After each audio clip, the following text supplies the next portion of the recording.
அனைவருக்குமே வணக்கம். சற்று முன் கிடைத்திருக்கக்கூடிய ஒரு மிக மிக முக்கியமான செய்தி ஒன்று வெளியாகியுள்ளது.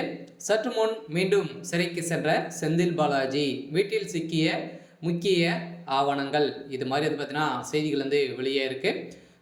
சமீப காலத்தில் வந்து பார்த்தீங்கன்னா செந்தில் பாலாஜி அவர்களுக்கு ஒரு மிகப்பெரிய பின்னடைவாக கூட வந்து நம்ம வந்து சொல்லலாம் இல்லையா? வந்து பார்த்தீங்கன்னா ஏற்கனவே அவர் வந்து மிகப்பெரிய ஊழல் வந்து திமுக வந்து செஞ்சிருக்காரு. அதே மாதிரி ஏற்கனவே அதிமுக ஆட்சி காலத்தில் இருக்கும்போது செந்தில் பாலாஜி அமைச்சராக இருக்கும்போது போக்குவரத்துறை அமைச்சராக இருந்திருந்தார். அதில் வேலை வாங்கி தருவதாக நிறைய பேர் மீது பார்த்தீங்கன்னா பணம் மோசடி வந்து செஞ்சுருக்காரு அப்படின்ற மாதிரி தொடர்பட்ட வழக்கின் அடிப்படையில் இது வரைக்குமே பார்த்தீங்கன்னா செந்தில் பாலாஜி நிலவில் தான் வந்து இருக்குது. இவருடைய வழக்கு வந்து நிபந்தனை அடிப்படையில் தான் ஜாமீன்லேயே இருக்கார். இருந்தாலுமே இப்போ இந்த டாஸ்மார்க்கில் நடந்த ரைட்டின் அடிப்படையிலும் இது மெகா ஊழல் 1000 கோடிக்கு மேலே குறைந்தபட்சமே நடந்திருக்கு அப்படின்ற மாதிரி இப்போ வந்து பார்த்தீங்கன்னா நிறைய விமர்சனங்கள் எழுந்திருக்கக்கூடிய நிலையில் அமலாக்கத்துறை அதிரடியாக திடீர்னு பார்த்தீங்கன்னா ஆவணங்களை வந்து வெளியிட்டு இப்போ செந்தில் பாலாஜியுடைய வீட்டில் நடந்த ரைடின் அடிப்படையில் அங்கு சிக்கிய முக்கிய ஆவணத்தின் அடிப்படையில் இப்போ முதல்வர் ஸ்டாலின் அவர்களும் கூடவே செல்லக்கூடிய நிலை உருவாயிருக்கு. திமுகவுடைய தலைமுகம் கலையறதுக்கான அனைத்து ஏற்பாடுகளுமே நடந்திருக்கு. வரலாற்றிலேயே முதல் முறையாக திமுகவுடைய ஆட்சியில் வந்து பார்த்தீங்கன்னா சட்ட ஒழுங்கை மீறி வந்து பார்த்தீங்கன்னா நடந்திருக்கு.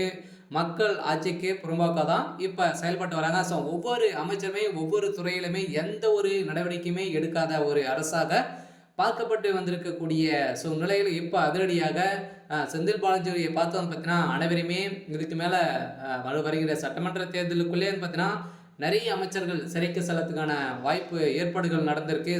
இதில் டாஸ்மார்க்கில் நடந்த ஊழலின் அடிப்படையில் வந்து பார்த்தீங்கன்னா 1000 கோடிக்கு மேலே செந்தில் பாலாஜியுடைய அக்கௌண்ட்டிலிருந்து பார்த்தீங்கன்னா சபரீசன் அவர்களுடைய அக்கௌண்ட் வந்து பார்த்தீங்கன்னா திமுகவுடைய தலைமை அக்கௌண்ட்டுக்கு வந்து போயிருக்கு.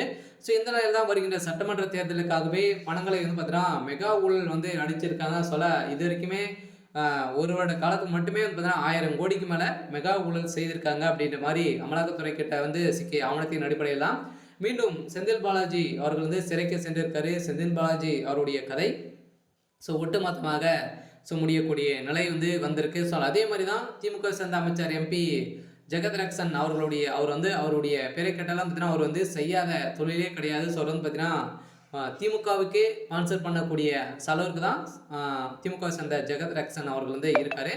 அவருடைய மதுபான அலுவலகத்திலும் அதே மாதிரி 7 அலுவலகங்களும் மொத்தமாகவே 25 இடங்கள் அமலாக்கத்துறை அதிகாரிகள் வந்து சோதனை நடத்தியதில் டாஸ்மார்க் நிறுவனத்தின் தலைமை அலுவலகத்தில் நடைபெற்ற சோதனை அடிப்படையில் தேசிய அளவில் பரபரப்பை ஏற்படுத்தியிருந்த நிலையில் தான் இப்போ அதிரடியாக திமுக அரசு சட்ட ஒழுங்கை மீறி வந்து நடந்துட்டு இருக்கு.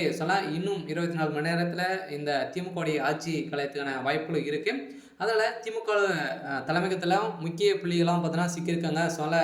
திமுகவுடைய குடும்பம் ஒட்டுமொத்தமாக சிறைக்கு செல்லத்துக்கான ஏற்பாடுகள் நடந்திருக்கு. சரி, ஓகே. எனக்கான அப்டேட் வந்து இதுதான். மறக்காமல் நம்மளுடைய சேனலை சப்ஸ்கிரைப் பண்ணி சப்போர்ட் பண்ணுங்கள். தேங்க்யூ.